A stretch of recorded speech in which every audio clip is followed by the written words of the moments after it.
মুখ্যমন্ত্ৰী হিমন্ত বিশ্ব শৰ্মাক প্ৰত্যাহ্বান আমচুৰ মুছলমান বিবাহ আইন বাতিল কেতিয়াও মানি লোৱা নহ'ব বাতিল কৰিবলৈ দিয়া নহ'ব মুছলমান বিবাহ আইন কুৰাণ হাছিদৰ মতেই চলিব কম মুছলমান সুৰক্ষিত হৈ আছে শৰীয়ত আইন আৰু ইছলামিক আইন মতে ইছলামৰ আইন ৰীতি নীতি নজনাকে চৰকাৰে কিয় কৰিব এনে কাম চৰকাৰৰ বিৰুদ্ধে আন্দোলনৰ হুংকাৰ আমচু আৰু মুছলিম সমাজৰ জৰুৰী বৈঠকত এই সিদ্ধান্ত বিষয়টো আপোনালোকে জানে যে অসম চৰকাৰে বাৰে বাৰে বিশেষকৈ ধৰ্মীয় সংখ্যালঘুসকলৰ ধৰ্মীয় আৱেগ অনুভূতিত আঘাত আনি আছে আজি আমাৰ শৰিয়া ল মতে বা ইছলামিক মানে যিটো 1935 মেৰিজ আৰু ডিভোৰ্স এক্ট আছিলে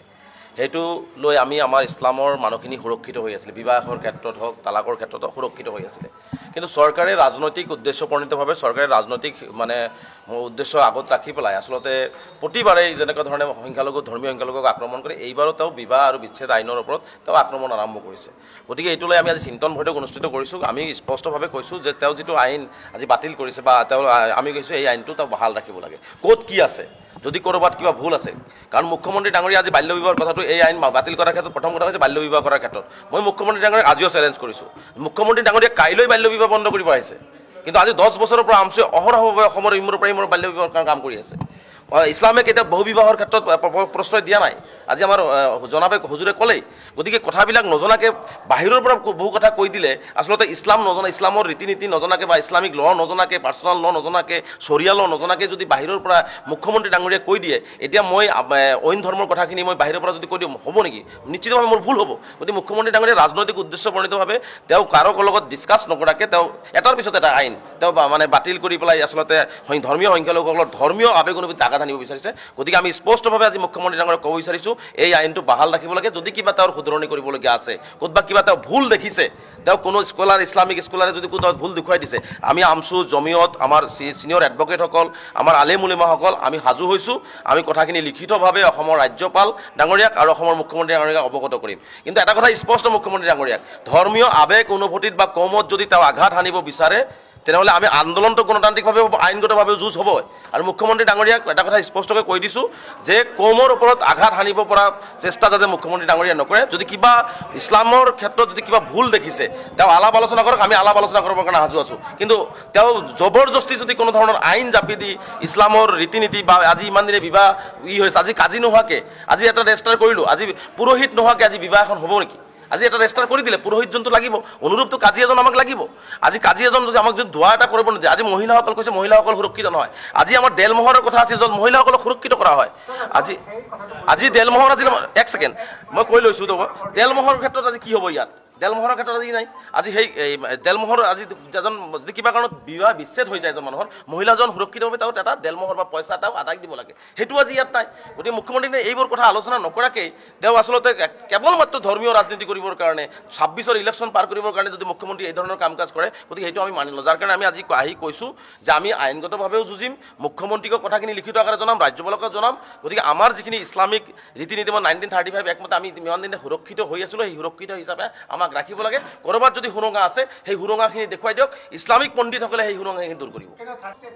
চাওক এতিয়া আমি আজি দেখোঁ মুখ্যমন্ত্ৰী ডাঙৰীয়াই এটা হাহাকাৰ পৰিৱেশৰ সৃষ্টি কৰিছে না তেওঁ ৰেজিষ্টাৰ অফিচত কাকো নিযুক্তি দিছে না কাজীসকলক তেওঁ অনুমতি দিছে এইটো তেওঁলোকে এতিয়া বাতিল কৰাৰ নিচিনা পৰিৱেশ এটা হৈ দিছে আজি বিবাহৰ ক্ষেত্ৰত আজি কোৰ্টত আহিবলগীয়া পৰিৱেশ হৈছে আমি কোৰ্টত আপিল কৰিবলগীয়া হৈছে মই বিবাহ কৰিম মোৰ ৰেজিষ্টাৰটো কোনে কৰিব গতিকে মুখ্যমন্ত্ৰী ডাঙৰীয়াই জবৰদস্তি আমাৰ বিবাহৰ ক্ষেত্ৰতো তেওঁ এটা বাধা সৃষ্টি কৰি আছে সেইকাৰণে আজি আমি বহিছোঁ যে মুখ্যমন্ত্ৰীক কথাখিনি আমি ভালকৈ অৱগত কৰিম অসমৰ মুখ্যমন্ত্ৰী হয় যিহেতু তেওঁ আমাৰ মুখ্যমন্ত্ৰী গতিকে আমাৰ ইছলামৰ ওপৰত যিখিনি আজি 3-4 মাহৰ পৰা বিবাহৰ ক্ষেত্ৰত এটা হাহাকাৰ পৰিৱেশ হৈছে এই কথাখিনি অৱগত কৰিম তাৰপিছত আমাৰ কথাখিনিও লিখিত আকাৰে জনাম মুখ্যমন্ত্ৰী কি ক'ব বিচাৰিছে সেইখিনিও আমি শুনিম শুনাৰ পিছত আমাৰ কথাখিনি যদি মুখ্যমন্ত্ৰী ডাঙৰীয়াই ইছলামিক ৰীতি নীতি বা ইছলামৰ বিবাহ বিচ্ছেদ বা ইছলামৰ যিখিনি মানে ধৰ্মীয় আইন কানুন যিখিনি আমাৰ আছে সেইখিনিক যদি তেওঁ পাকে প্ৰকাণ্টে ধ্বংস কৰিব বিচাৰে বিচাৰে আমি স্পষ্টকৈ কৈছোঁ আমি আইনগতভাৱেও যুঁজিম ৰাজপথত যুঁজিম কিন্তু ইছলামৰ ওপৰত বা ইছলামিক ধৰ্মীয় বিবাহ বিচ্ছেদৰ ক্ষেত্ৰত তেওঁ যদি আঘাত কৰিব বিচাৰে সেইটো আমি মানি নলওঁ চাওক আমাৰ ইছলামিক ৰীতি নীতিৰ মতে বিবাহ হ'বই আমাৰ কথা হৈছে আমাৰ ইছলামিক ৰীতি নীতিৰ মতে আমাৰ বিবাহ হ'বই এতিয়া ৰেজিষ্টাৰ হ'লেও আমাৰ ইছলামিক ৰীতি নীতিৰ মতে বিবাহ হৈ থাকিব আৰু কৰিবই লাগিব এইটো আপুনি মই বাৰে বাৰে কৈছোঁ যে এজন আপুনি কোৰ্টত যাই ৰেজিষ্টাৰ কৰিলেও আপুনি হয়তো কোনোবা এটা মন্দিৰত গৈ বা কোনোবা এটা গীৰ্জাত গৈ আপুনি সেইখিনি পুৰোহিতৰ জৰিয়তে বা আমাৰ ইহৰ জৰিয়তে আমি ফাদাৰৰ জৰিয়তে সেইখিনি আমি কৰিব লাগিব আমাৰ ধৰ্মীয় যিখিনি মৌলানা আছে মৌলানাৰ জৰিয়তে আমি সেইখিনি কৰিব লাগে কিন্তু আমি কৰিবই লাগিব আৰু সেইখিনি ৰীতি নীতি চলি আছে কিন্তু আজি এটা মানে চৰকাৰীভাৱে যে আজি এটা মানে মানুহখিনি যে বিবাঙত পৰি আছে চৰকাৰীভাৱে যে তেওঁলোকক আচলতে কৰা হৈ থকা নাই এই কথা বাৰ্তাখিনি আচলতে মুখ্যমন্ত্ৰীয়ে আচলতে ষড়যন্ত্ৰ কৰি আছে যাৰ কাৰণে আমি সেইকাৰণে আজি ইমাৰ্জেঞ্চি বহিব লগা হৈছে জমিয়ত আমছু অসমৰ বিভিন্ন বুদ্ধিজীৱীক লৈ আমি বহিব লগা হৈছে কথাখিনি আজি আমি ইয়াতে আজি আমাৰ যিখিনি সাৰমৰ্ম কথাখিনি আজি আমাক ছাজেশ্যন দিছে এইখিনি কথা আমি অৱগত কৰিম যদি আমাৰ এই বিবাহ 1935 চনৰ বিবাহ আইন বিয়াৰ বিচ্ছেদ এই ক্ষেত্ৰত যদি তেওঁ বাহাল ৰাখি যদি সুবিধা কৰি নিদিয়ে তেনেহ'লে পৰৱৰ্তী পৰ্যায়ত কিন্তু মুখ্যমন্ত্ৰী ডাঙৰীয়াই সমগ্ৰ অসমতে কিন্তু ধৰ্মীয় আৱেগ অনুভূতিত যি আঘাত অনাৰ প্ৰৱণতা আৰম্ভ কৰিছে তাৰ কাৰণে কিন্তু বাধাৰ সৃষ্টি হ'ব নহয় যদি মুখ্যমন্ত্ৰী ডাঙৰীয়া তেনেহ'লে আমিও আইন বনাব লাগিব আমি আম পাব্লিকে আইন বনাই আমি অসম বিধানসভাত জমা দিব লাগিব আমিও তেনেহ'লে আইনৰ নতুন আইন কাৰণ আমাৰ কথা হৈছে যে ইছলামিক ৰীতি নীতি কোৰাণ হাদিছৰ ওপৰত সুৰক্ষিত হৈ থাকিব লাগিব মুছলমানসকল আমি কিন্তু কোনো ধৰণৰ বেয়া কামৰ কাৰণে কোৱা নাই বেয়া কাম ইছলামে কেতিয়াও প্ৰশ্ৰয় নিদিয়ে গতিকে যদি মুখ্যমন্ত্ৰী ডাঙৰীয়াই কাশ্মীৰৰ কথা কয় কেৰেলাৰ কথা কয় বা তেওঁ যদি বাতিলেই কৰে তেনেহ'লে আমি নতুন আইন মুখ্যমন্ত্ৰী ডাঙৰীয়া আমাৰ পৰামৰ্শ লওক আমি আইন বনাম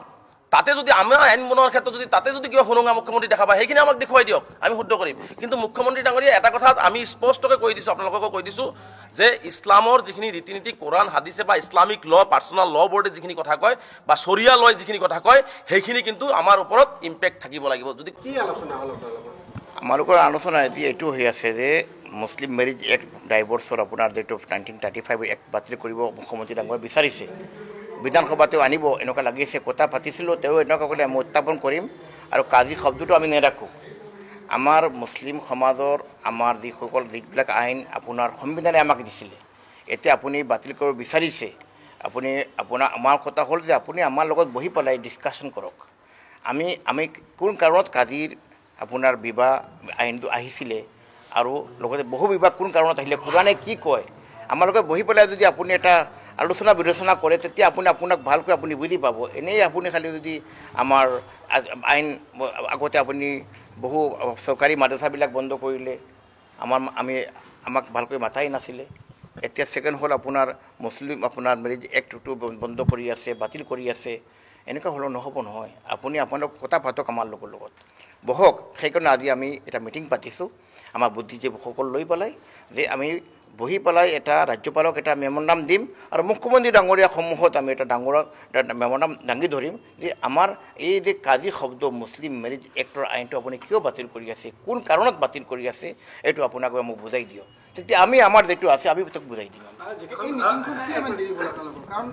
এই কাজীৰ যিটো প্ৰথা বা এই আইনখনৰ বিষয়ে বহুত দিনৰ পৰা চৰ্চা হৈ আছে এতিয়ালৈকে আপোনালোকে আলোচনা কৰাই নাই আপোনালোকে মেম'ৰাণ্ডাম দিবহে কিন্তু ইতিমধ্যে নহয় কাজীসকলে অলৰেডি আপোনাৰ মুখ্যমন্ত্ৰী ডাঙৰীয়া তাত গৈছিলে মেম'ৰাণ্ডামো দিছিলে আজিৰ পৰা 3 মাহ আগতে আপোনাৰ দেখিছে নেকি পেপাৰত কেছো চলি আছে হাইকোৰ্টত কেছ চলি আছে আৰু তেতিয়াতো কৈছিলে মোক আহি পেলাই বাহিৰত ওলাই পেলাই ফোন কৰিছিলে নহয় আমাৰ এইবিলাক বহাল থাকিব কিন্তু এতিয়া আমি দেখি আছোঁ বহাল নেথাকে এইটো বাতিল হৈ আছে আৰু তেওঁ নিজে মোকো ক'লে যে আমি কাজী শব্দটো আমি আঁতৰাই দিম আপোনাৰ ৰেজিষ্টাৰ মেৰিজ কৰিব পাৰিব কিন্তু আমাৰ মুছলিম নিয়ম নীতি আছে আমি বিয়া কৰিবলৈ তেওঁ ক'লে ঘৰত পৰাই ল'ব তো এইটোকো এনেকুৱা নহ'ব কাৰণ আপোনাৰ মুছলিম ৰীতি ৰিৱাজ এতিয়াৰ পৰা নহয় ভাৰতৰ স্বাধীন হোৱাৰ আগৰ পৰা চলি আছে সেইকাৰণে আজি এই মিটিংটো আমি পাতিছোঁ কওক আপুনি নহ'ব বুলি কৈছে নহ'ব বুলি ক'লে মুখত মিডিয়াত ক'লে নহ'ব বুলি ক'লেতো নহ'ব গতিকে আপোনালোকৰ আমাৰ ষ্টেপ এইটো হ'ল আপুনি কেনেকৈ বন্ধ কৰিব আপুনি খালি বন্ধ কৰিলেও নহ'ব কৰিলেও হ'ব সেইকাৰণে আমি আপোনাৰ সন্মুখত CMৰ সন্মুখত আমি আজি বহি পেলাই নিৰ্ণয় লৈ আছোঁ আমি সেই নিৰ্ণয়ক আমি কিছু ব্ৰিফিং তেওঁক দিম আপুনি কোন কাৰণত ঠিক আছে বাল্য বিবাহ আছে কোনো কথা নাই জম্মুত আমাৰ বাল্য বিবাহৰ পক্ষত নাই আপুনি আমাৰ বাল্য বিবাহ পক্ষত নাই বাল্য বিবাহ বন্ধ কৰক আমি জম্মুতে আৰু আৰম্ভণিৰ পৰা আমি সংগ্ৰাম কৰি আহিছোঁ যে বাল্য বিবাহ বন্ধ বহুত ক্ষতি হ'ল এইটো সঁচা কথা বাল্য বিবাহ বন্ধ কাজিয়ক সকলক আপুনি এটা ক্ৰাইটেৰিয়া দিয়ক নিয়ম নীতি দিয়ক এই নিয়ম নীতি ভাৰতৰ চৰকাৰৰ যিটো কানুন হিচাপে আপুনি বিয়া পাতক, বিয়া দিয়ক, এইটো কৰক। আমি এই মুহূৰ্তত সোধো, আপুনি এই আইনখন বাতিল হোৱাটো বিচাৰে নে সংশোধন হোৱাটো বিচাৰে? সংশোধন হোৱা বিচাৰোঁ। বাতিল হোৱা কেনেকুৱা বিচাৰিম আমি? সংশোধন কৰক, কোনো কথা নাই। বাল্য বিবাহ বন্ধ কৰক, বন্ধ কৰিছে আপুনি, আৰু কিছুমান সংশোধন কৰিবলৈকে আমি বহি পেলাই কথা পাতিম আমি। বাতিল কৰিব নোৱাৰে আপুনি। কিয় বাতিল কৰিব আপুনি? মানে আপোনালোকৰ সৈতে আলোচনাৰ অভাৱ হৈছে বুলি ভাবে নেকি? আলোচনাৰ অভাৱ আছে, বহুত অভাৱ আছে, এইটো সঁচা। বহু বিবাহ ইছলামে কিয় কয় জানে নেকি? এজন উইড' ওমেন, বিধৱা মহিলা, তেওঁৰ আপোনাৰ হাজবেণ্ড ঢুকালে, মই চিমৰ সন্মুখতে কথা কৈছোঁ, বিধৱা মহিলা এই মানুহটোক কোনে সংস্থাপন দিব? অবিবাহিত মানুহ সংস্থাপন দিব নেকি? ইছলামে কি কয় যে আপুনি খালি বিয়া পাতি লওক আৰু 5টা 4টা বিয়া কৰি, ইছলামে কেতিয়াও নশিকায়। এজন বিধৱা মহিলা, এজন অৰফেন ল'ৰা ছোৱালী শিক্ষা নাই, কোনে আপোনাক সংস্থাপন দিব? ইছলামে কয় এইবিলাক দুখীয়া মহিলাক সংস্থাপন দিয়া, এইটো ইছলামে শিকায়। আপুনি আৰু যদি কেতিয়া লিভিং ৰিলেশ্যন যিটো হয়, এইটো ইছলামক হওক, যিকোনো ধৰ্মক, হিন্দু ধৰ্ম মুছলমান ধৰ্মত লিভিং ৰিলেশ্যন নাই, কানুন বেলেগ কথা। আমি লিভিং এই যে ল'ৰা ছোৱালী বাচ্চা পইদা হ'ব, বায়'লজিকেল বাপ কোনে থাকিব, নাম কোনে দিব? ইছলামে কেতিয়াও নিবিচাৰে। সেইকাৰণে এইবিলাক কিছু কথা আছে, এইবিলাক মুখ্যমন্ত্ৰী ডাঙৰীয়া আমি কথা পাতিছোঁ। আমাৰ কথা কি হ'ল, এইবিলাক তেওঁৰ সন্মুখত আমি এটা নিয়ম নীতি, আমাৰ ইছলামৰ কোৰাণৰ সংবিধানত কি আছে, কোৰাণে কোন কাৰণত বহু বিবাহ কয়, কোৰাণে কোন কাৰণত আপোনাৰ বিবাহ কেনেকুৱা পঢ়াব লাগে, কিয় কয়, সেইবিলাক যেতিয়া আমি তেওঁৰ সন্মুখত দাঙি ধৰিম আৰু ধৰিছোঁ, তো বুজি পাব। মই আশা ৰাখিছোঁ এইবিলাক কৰাৰ আগতে, এতিয়া